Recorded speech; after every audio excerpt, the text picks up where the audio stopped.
Saturday was brutal. So we saw Bitcoin dropped about $9,000 in 24 hours. And it was even like a little bit quicker than that. I remember looking at the Bitcoin price chart and it was around $54,000. And then a moment later, it was well below $50,000.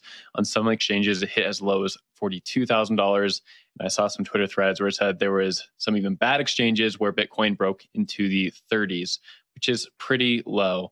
The takeaway from this weekend isn't only that Bitcoin's price dropped, but also that the ETH BTC ratio rose to the highest level in 3.5 years. So taking a step back, ETH is a different cryptocurrency than Bitcoin, but it's kind of gunning for Bitcoin's prime spot as number one crypto. And people look at this ETH BTC ratio, which is the relative weighting between the two market caps, and say, oh, maybe Ethereum's becoming more popular. Maybe it'll become a more dominant crypto than Bitcoin in the future. The fact that this market cap weighting is at its highest in 3.5 years kind of signals to people that there could be a flippening of sorts, that Ethereum could become more popular in the future than Bitcoin. It's pretty interesting, and it's definitely a part of like the crypto culture war where you see these altcoins versus Bitcoin versus these altcoins. We see it play out in the price charts. Zach, I want to throw this one to you. Saw a lot of haterade on Twitter this week going around the ETH BTC ratio. Can you kind of walk us through that? No, not really. But I can say that it was a pretty crazy Saturday to see these markets tank the way they did. I mean, it was amazing. We saw, El Salvador buying the dip yet again. We saw all sorts of stuff that was happening across these markets. As to what sparks these sell-offs, sometimes you just can't know. Sometimes you can speculate and try to put one and two together and get the three.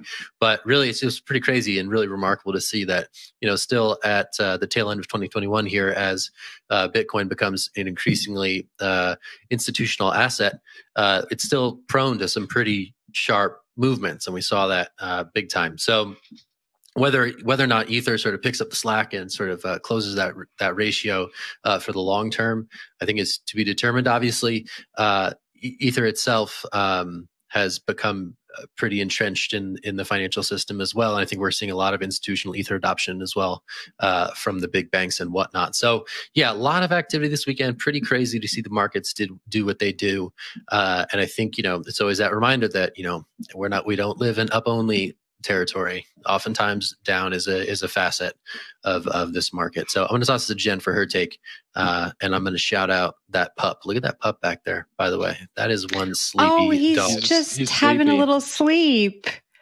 That is so adorable. Okay, Jen, take it away. That's really cute. That just made my Monday morning.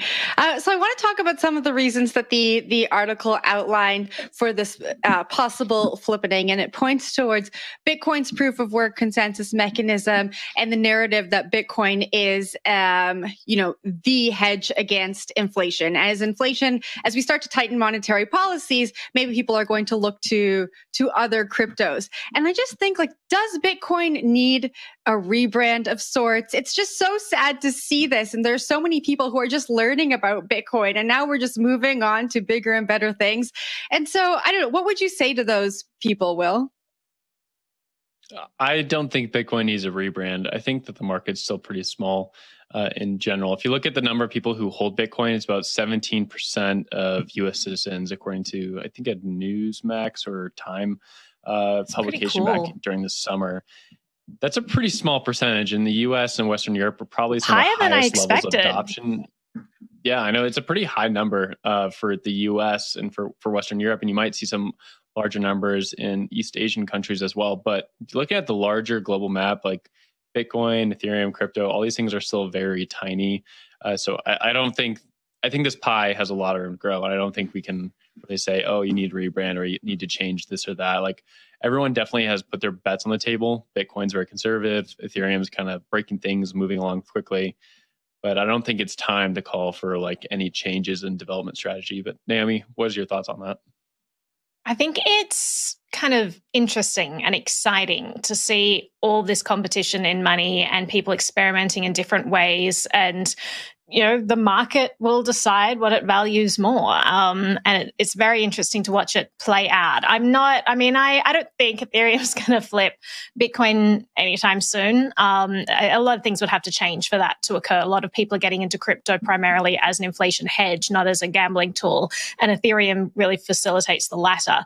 Ethereum also facilitates an incredible blossoming of decentralized financial tools. But the fact is, most people are quite content with their centralized financial tools. So there's still a long way to go to actually finding a use case for like the average person in Ethereum. At the moment, it's predicated on like, I want to get involved with this. I have FOMO. It's fun. It's exciting, which is great. But Bitcoin does seem to have more of a substantial grounding in necessity right now, given all the inflation going on. One thing I will mention is when you have the supposed merge of the Beacon chain, like proof of stake system next year.